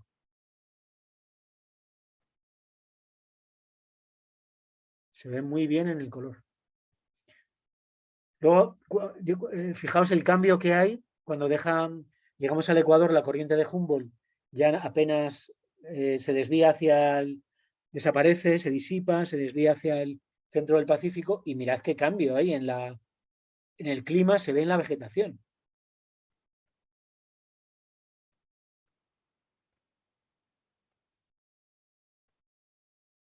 Muy bien, Yajaira, ¿sigues ahí? Sí, hay más preguntas. Una de Aide Olmos. Dice, buenas tardes, excelente exposición. Una consulta, ¿se pueden realizar estudios en el Illimani de Bolivia? El Illimani, claro que sí. En el Illimani hay estudios de dataciones. Mira, ahora se debe ver todas mis intimidades en Facebook, pero lo que os quiero mostrar, esto va a ser muy bueno para todos. Me imagino que se ve en mi Google y escribo Crioperú, que es el nombre de nuestro proyecto, en el que casi todos son peruanos, yo también. Recuerdo que soy peruano desde 2018. Me lo he ganado yendo a Perú desde 2004 y viviendo en Perú muchos años. Si vamos a esta página web, Crioperú, en biblioteca, esto va a ser muy interesante, enlace para acceder a la biblioteca del proyecto, hay muchísima información de ciencias de la Tierra, de meteorología, de clima, artículos científicos, enciclopedias de clima, 3 diferentes de 1000 páginas. Tremendo. Lo digo porque podéis buscar aquí, os lo podéis descargar, si alguien no se lo puede descargar, que nos escriba en el Facebook o como sea, pero por ejemplo, si escribo ahí Smith, porque me lo sé Smith, et al. 2009, me va a salir el trabajo del Illimani. Bueno, me sale uno de Sajama, pero había uno de Illimani. Si escribo Illimani, ¿ves? De 2011, de Smith. Tengo ahí un artículo que me cuenta las edades, las dataciones glaciales del Illimani y sus consecuencias. Es muy interesante porque el Illimani está en la vertiente de la Amazonía de los Andes. Está muy al sur también, pero está en una región donde la precipitación debe ser unos 600 milímetros de precipitación total anual, que es más o menos lo mismo que en el Coropuna, ahora que me doy cuenta, y lo mismo que en Madrid. Lo que también es muy interesante es, una vez están hechos estos estudios, estas dataciones que nos permiten concretar en qué momento de la cronología pasa algo, los glaciares eran de una determinada manera, lo que es muy interesante es jugar con la ELA y con las matemáticas y deducir cómo eran las condiciones climáticas en el pasado, para también deducir cómo pueden ser las condiciones climáticas en el futuro. Eso es un gran aporte que se puede hacer desde las ramas de las ciencias de la Tierra que tienen que ver con los recursos hídricos y con el clima y la meteorología. Lo digo por si alguien se anima. Más preguntas. Lo mejor de la conferencia de hoy es el enlace a Quiero Perú para ir a esa biblioteca, que si lo pongo al revés, perdonad que me tome estos 5 segundos para ir hay varias carpetas de clima, de cambio climático, como vertientes aplicadas del cambio climático y género, hay de todo aquí, pero en climatología y meteorología tenéis unos manuales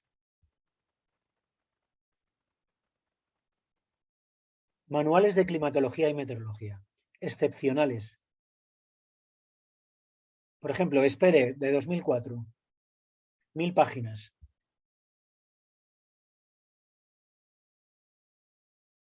Fundamentos de climatología, también en castellano, o en peruano, en español. Esta enciclopedia de tiempo y clima, ¿vale? Pero bueno, también hay sobre recursos hídricos. Así que bueno, el proyecto CrioPerú patrocina, sponsoriza mi participación en este conversatorio. Por eso, pues estos momentos para poder compartir con todos ustedes esa biblioteca online que nos ha costado mucho hacerla y es para servir a los estudiantes y a los investigadores. ¿Más Muchas cuestiones? gracias por facilitarnos ese link, un gran aporte. Hay tres preguntas más, ya por cuestiones de tiempo. Si tuvieran más dudas, ya pueden escribirme directamente al ponente. Cusi Saavedra dice, buenas tardes doctor, se tiene proyectado que para el siguiente siglo la mayoría de los glaciares tropicales estarían extintos. No obstante, últimas investigaciones en la Antártida revelan un enfriamiento en estas zonas polares. En ese sentido, ¿habría alguna esperanza para nuestros glaciares? Bueno, mi primera respuesta iba a ser que no, pero sí, claro que la hay. Mira, voy a volver a poner las diapositivas. Lo que hay que tener en cuenta es que si estás, seguro que estáis acostumbrados a manejar curvas con datos, y las curvas con datos climáticos lo que tienen son subidas y bajadas. Son curvas en dientes de sierra, como hemos visto aquí. Aquí lo vemos en escala de miles de años, pero eso también ocurre en escalas anuales. Y lo que se puede ver de un enfriamiento en la Antártida ahora es como en los años 70 hubo un periodo frío y como consecuencia de ese periodo frío se construyeron cerca de Madrid a 2.000 metros de altura, bueno, y en muchas partes de España, y se siguen utilizando, se construyeron estaciones de esquí. Porque, como sabéis, un pequeño cambio en la humedad del clima o en la temperatura se traduce en cuantiosas nevadas. Pero ahora resulta, eso fue hace 40 años, 50 años, resulta que el resto del siglo, de todo el siglo XX y lo que llevamos del siglo XXI no ha sido así. Entonces ahí tuvimos un pequeño repunte de un poquito más de frío y un poquito más de humedad que dio lugar a que se construyesen, también coincidió con unas condiciones socioeconómicas tales que había empresas que querían hacer estaciones de esquí, se había desarrollado el turismo en los años 70 y se construyeron estaciones de esquí. Pero es que ahora ya van a quitar una que hay cerca de Madrid. Es una consecuencia también del cambio climático, pero este cambio climático está ocurriendo desde 1850, desde la revolución industrial. Entonces, la esperanza es, bueno, lo primero, de aquí a 5.000 años, 10.000 años, sí va a volver a haber glaciares en los Andes. Pero lo que estamos hablando es a escala humana. Entonces, lo que nos importa es de aquí a escala de 10, 20, 30, 40, 50 años. Vuestros hijos, a ver qué piensen, vuestros hijos, vuestros nietos, es posible que nazcan en el año 2100 o los nietos de vuestros nietos. Ahí es donde podemos encontrar, y desgraciadamente mucho antes, grandes problemas, que además no van a tener que ver con que veamos las montañas de los Andes con glaciares, que eso está muy bien. Van a tener que ver con que tengamos agua o no. Y mucho antes de que eso ocurra, van a tener que ver con migraciones y conflictos sociales muy grandes, muy fuertes por el recurso agua. Y también porque hay lugares, por ejemplo, en el norte de África, donde no se va a poder vivir con 50 grados de temperatura media casi todo el año. Entonces va a haber migraciones muy fuertes de millones de personas, no de miles de personas como hasta ahora, de millones de personas. Todo eso hay que afrontarlo antes. Yo lo que creo es que va a haber tantos problemas que a partir del año 2030 confío en que empiece a haber un acuerdo entre los políticos, un acuerdo internacional para poder solventar el problema, de igual manera que con todos los errores que está habiendo y a escala países ya de los políticos, ni te cuento, en Perú y en España y en todas partes, de igual manera que se ha conseguido hacer un esfuerzo internacional muy importante en relación con la pandemia del COVID. Es increíble que tengamos vacunas que van a tardar en llegar, que tienen problemas, lo que sea, pero es que hay vacunas en menos de un año. Entonces yo confío que a partir del año 2030, que lo veáis, pueda haber un cese de la emisión de gases de efecto invernadero. Para eso lo primero que hay que hacer es acabar con las teorías conspiranoicas que no son científicas que desmienten que exista el cambio climático. Yo que he trabajado en instituciones peruanas que tienen mucho que ver con el mundo de la minería, pues he de decir que en esas instituciones siempre lo ponen en duda esto, pero es que no son científicos, no se dedican a esto. Si buscáis en las páginas del IPCC, los informes del IPCC, los 3.000 investigadores más importantes del mundo que trabajan en el clima, coinciden los 3.000 en pruebas, cientos de pruebas que demuestran que esto es un hecho. Cuando escuchéis a una persona decir que esto es mentira o negar el cambio climático, por favor, ir a su currículum, ir a sus publicaciones y mirad a ver a qué se dedica. Yo es que hablo mucho, entonces por eso cuando me acuerdo intento callarme para que hablen los demás. Pues si hay alguna pregunta más. Sí. Ya. Joan Echenique pregunta, ¿el avance glaciar, la desaparición en cada punto estudiado, morrenas, puede determinar una constante de recorrido entre ellas, sea en su velocidad o en el terreno ganado? Y con ello, ¿el cambio climático incentiva drásticamente su avance o la variabilidad climática en la región es el verdadero problema en el que enfocarse?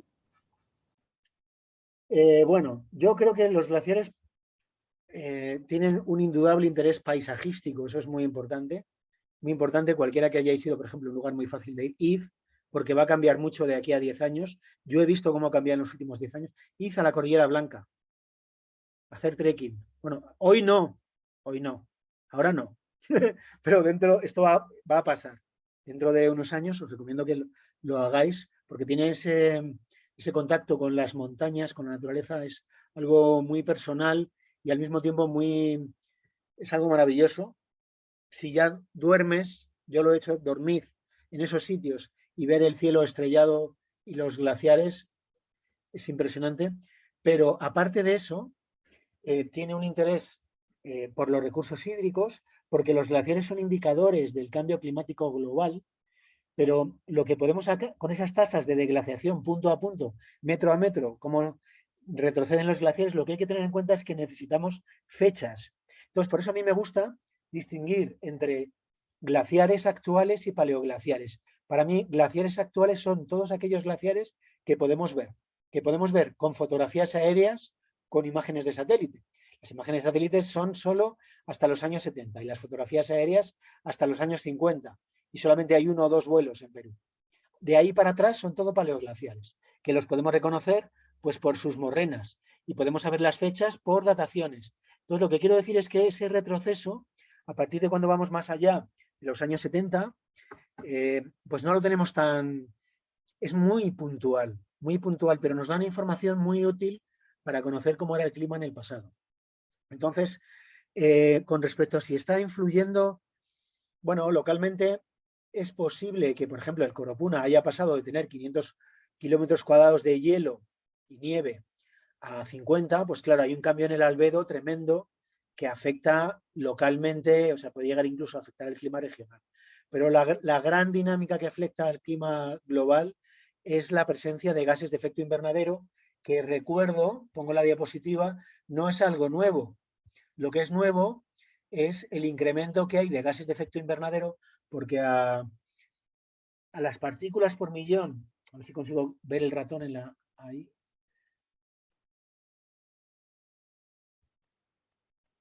Ahí. Se miden partículas por millón y son muy pocas. Imaginad 300 partículas por millón en un volumen de aire es muy poco, pero resulta que esa presencia y pequeñas variaciones en esa presencia, fijaros, eh, variaciones de 100 partículas por millón han provocado glaciaciones, máximas glaciaciones. Y ahora, una variación de 100, hemos variado 100 partículas por millón, ppm, de 300 a 400 y hemos superado el umbral de 400. Eso es lo que está provocando ahora mismo no solamente el retroceso de los glaciares, el incremento en los eventos climáticos extremos, sequías, la elevación del nivel del mar.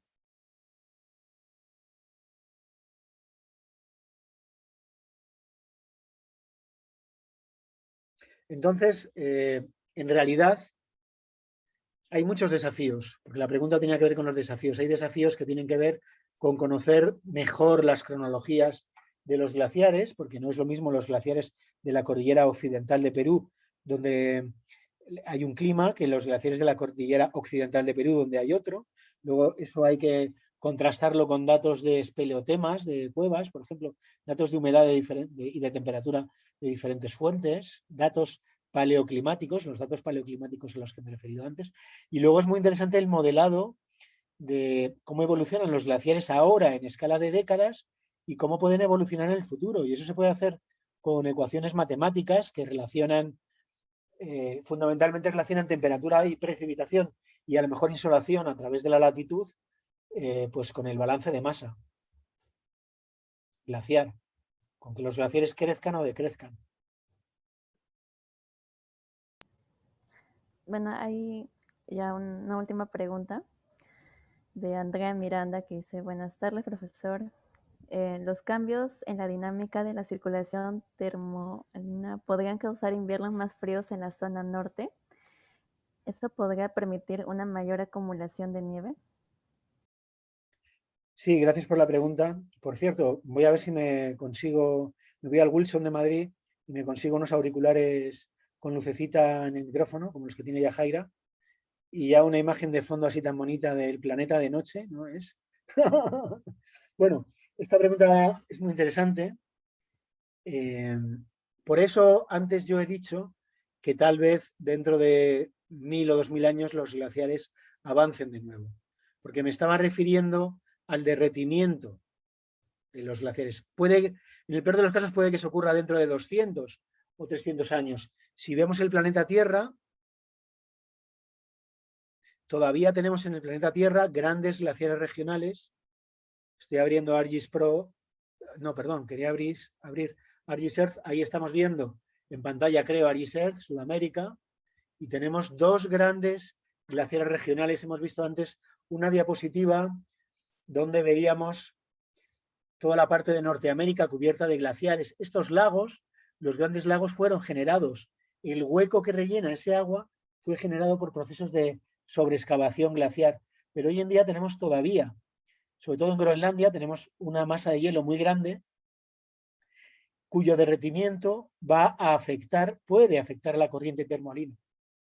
La corriente termoalina pasa por aquí. Más o menos en Islandia es donde la corriente cálida que viene de los trópicos ya ha bajado suficiente temperatura y ha adquirido suficiente cantidad de sal como para ser más pesada y se sumerge en el fondo del océano. La interrupción de esa cinta transportadora de calor global, que es la corriente termoalina, si el derretimiento de toda esta masa de hielo podría generar una interrupción de la corriente termoalina. Eso es lo que provocaría, según hemos visto desde que empezó la última grande glaciación, si el último máximo glacial finaliza, ese momento en el que los glaciares en todas partes están en su máximo apogeo, en Norteamérica, en las montañas de todo el mundo, eso finaliza hace 19.000 años y en ese momento empieza una fase de deglaciación. Ya estaba interrumpida por avances glaciares más pequeños, como hemos visto en esas morrenas M5, M4, M3, M2, que han sido más pequeños, por eso se conservan. Si es más grande, el avance glaciar se lleva la morrena por delante, han sido más pequeños y han tenido una duración de 1000, 2000 años. Entonces, los glaciares sí avanzarán, pero avanzarán 1000, 2000 años y volveremos a la tendencia actual a la deglaciación. ¿Vale? Entonces, de todas formas, tened en cuenta bueno, que ahora, sobre todo, lo más importante es qué va a ocurrir en las próximas décadas. Me da igual que los glaciares vayan a volver a avanzar. Es que estamos hablando de muertes, estamos hablando de una crisis tremenda. Ahora por primera vez nos hemos enfrentado a una crisis mundial enorme, por primera vez desde la Segunda Guerra Mundial, y es más, la Segunda Guerra Mundial no afectó a Perú directamente, afectó económicamente a Perú, pero en Perú, en el año 41, teníamos la laguna de Palcacocha y el terremoto de Huaraz. Todo el mundo, el planeta Tierra, estaba pensando en la Segunda Guerra Mundial y en Perú empezaban a ocurrir esos problemas. ¿Qué quiero decir? Que lo que nos importa, nos tiene que importar y mucho es qué va a ocurrir de aquí a 10 años, de aquí a 20 años, de aquí a 30, de aquí a 100. La frontera podría estar 100, 150 años. Pensad en vuestros sobrinos, hijas, nietos. Eso es en lo que hay que pensar. Voy a hacer una pregunta a la audiencia. ¿Algún político o los políticos piensan en eso como debieran? Y doy un paso más allá. ¿Las empresas piensan en ello como debieran? Las empresas no. Algunas sí, porque hay una oportunidad de negocio también, pero todas las empresas que producen combustibles fósiles, no. No. La próxima vez que vaya a Perú me van a poner unos zapatos de hormigón y me van a dejar caer al fondo del lago Titicaca. Por decir estas cosas. Venga, más opiniones al respecto. Incluso podrían activar algún micro y decir algo, ¿no? Si alguien quizá quisiera, no sé, decir algo, voy a levantar su mano tal vez.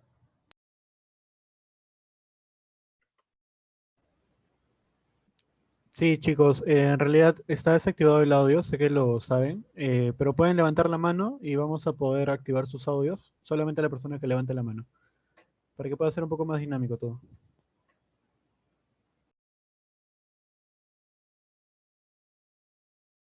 Desde ya, doctor, muy agradecidos por la excelente ponencia. Todos están muy felices de, de participar, tanto como los de aquí en Zoom, como los que nos siguen en Facebook. Este evento ha sido realizado, ¿no?, por eh, colaboración del Círculo de CIDRI, Ciclo de Investigación y Desarrollo de los Recursos Hídricos, junto con siglas, el Círculo de Investigación en Glaciares. Eh, También se va a continuar mañana con la siguiente ponencia, que va a ser, tiene como título Los modelos hidrológicos como herramientas de planificación de sistemas hídricos. Va a estar a cargo del doctor Cayo Ramos, que es magíster en Ingeniería de Recursos Hídricos. Esto se va a realizar a las 4. Se recuerda que si quieren obtener el certificado, bueno, los que se han inscrito para ello, tienen que asistir en ambos días de ponencia.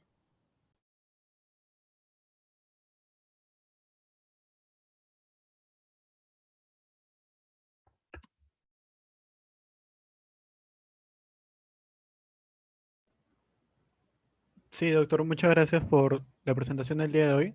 No sé si podrá ver el chat de Zoom, están que le agradecen bastante por la ponencia. Ay, no, perdón, perdón. Participantes, estoy viendo a ver si lo puedo leer, en más chat. Ahí hay 55. Muchísimas gracias, de verdad, por vuestro interés y por las preguntas que han sido muy interesantes.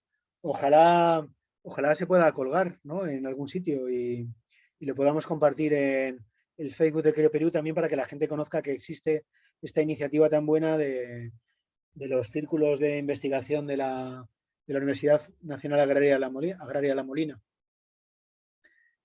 Gracias, muchas gracias a todo el mundo. Cusi, Camila, Paolo, Geraldine, gracias. Y gracias por haberme invitado. También pues nos podría, bueno, están exigiendo si podría dejar su correo, doctor, para que puedan quizás hacerle más preguntas o cualquier consulta al interno. Sí, lo voy a escribir. José Úbeda.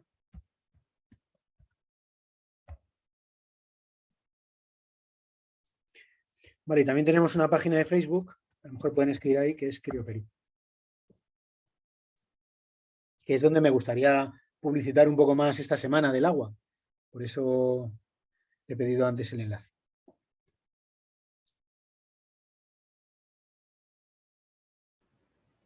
Doctor, disculpe, no he enviado al chat su correo. Sí, Sí, ¿no? O doctor, quizás sí, está en interno o al sí, igual en el privado. me lo envió del interno a mí. Lo voy a Bueno, compartir. Andrea, por favor, Sí, compártelo con... Es que lo siento, pero Zoom, como he dicho, yo ahí utilizo lo Meet. comparto. Gracias. Sí, no se preocupe. Muchas gracias, doctor, por asistir, por tan magnífica ponencia. Nos ha dado muchos conocimientos. Muchas gracias. Nada, aquí son ya casi la 1 de la mañana. Y pues nada, espero sobre todo cuidaros, que hay que salir de esto entre todos. Muchas gracias, doctor. Bueno, eso sería todo por el día de hoy. Agradecerle de corazón nuevamente y muchas gracias a todos los participantes por la asistencia del día de hoy, ¿no? Por haber preguntado y poder haber hecho esta presentación un poco más rica de lo que ya fue. Nos vemos el día de mañana y bueno, eso sería todo. Gracias. Muchas gracias a todo el mundo. Gracias. Gracias a todos. Nos vemos mañana. Hasta luego. Sí, Muchas sí. gracias, doctor. Gracias. Cuídese. No, Saludos. no sé colgar, me tenéis que sacar de la reunión. Ah, bueno. Gracias. Está bien, doctor. Ahorita Muchas gracias.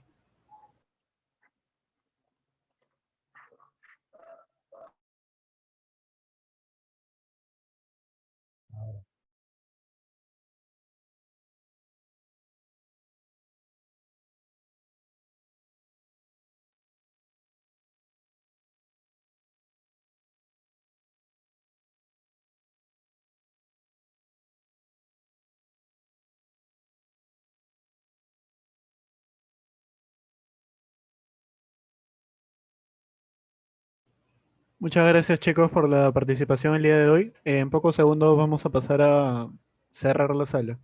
Nos vemos el día de mañana a las 4 de la tarde. Por favor, intenten ingresar 10 minutos antes para que puedan asegurar una vacante sobre todo, ¿no? Y puedan escuchar a tiempo la ponencia. Gracias.